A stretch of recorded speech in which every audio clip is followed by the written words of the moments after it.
All right, the second type of interest is compound interest. So the definition, interest is paid on the principal amount and the accumulated interest. So really you can think about it as interest upon interest, where simple interest doesn't do that. It only pays interest on that initial amount.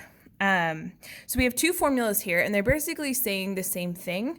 I want to explain the difference between the two. This first one looks a lot like it has the same pieces as our simple interest one. We have our principal amount, we have our rate, and I didn't say this in the first one, but it's important that when they give you a rate as a percentage, that you turn it back to a decimal when you are calculating.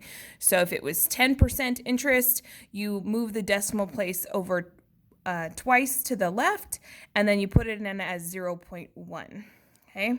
And then N is still our time in years.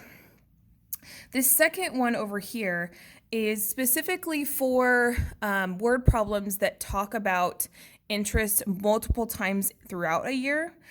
So if it says something like compounded quarterly, I know that the interest is going to appear and build upon itself 4 times in a year rather than at the end of 1 year. So for N here, we are going to plug in a 4 because we're going to split up that rate over 4 times throughout the year. And then the number of times will go up here as well.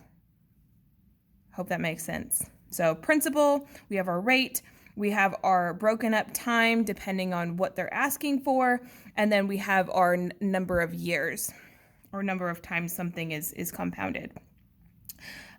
So examples that you might see for that would be, I mentioned quarterly is 4 times a year, monthly would be 12 times a year, biannually would be 2 times a year. Those are a couple examples. And then if you run across one that you might not understand, you can always do a Google search to figure out what it means.